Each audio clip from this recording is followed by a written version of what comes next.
project with NRCS to improve the quality of the woods, it really shifted my perspective as far as this idea of I don't own this property, I get to be a steward of the land. And the situation here in this site was that I had a lot of juvenile trees competing for light. All my old trees were really just a couple of maples along the stone wall that were not good for harvesting, so they left them there.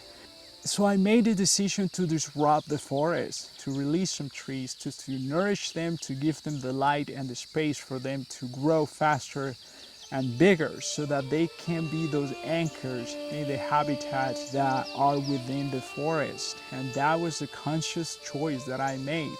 But when you have a patch of forest that has been exploited year after year and there is no old growth, you are in a position to select a few trees to become elders, to clear the trees around them so that they can grow faster and the ecosystem is able to regenerate faster. From that perspective, I see myself where I aspire to behave and make decisions based on these concepts of a keystone species.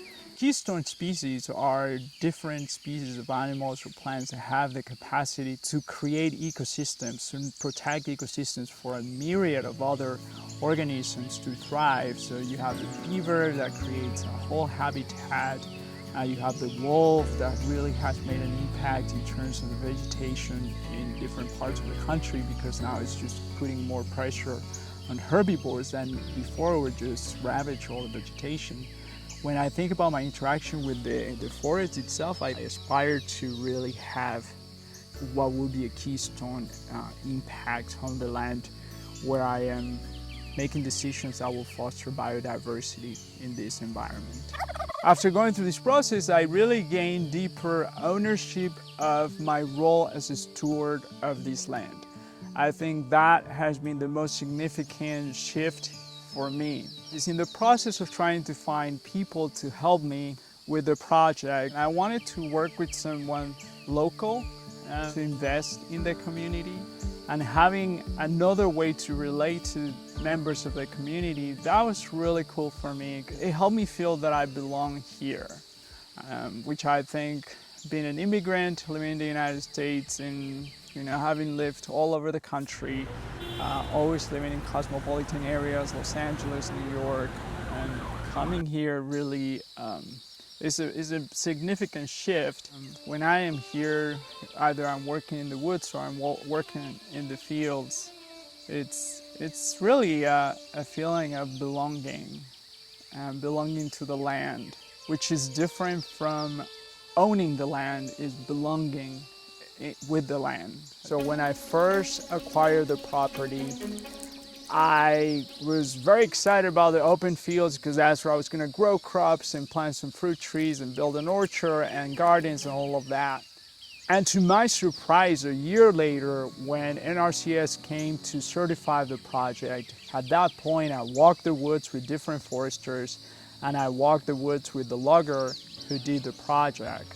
And I could ID trees based on their bark, but that I understood a lot more about what was happening in the forest. When I think about conservation, I think about the relationship that we have to the ecosystems that we're trying to preserve. Because as human beings, we preserve, we care for things that we understand, that we value, and that we have a relationship with.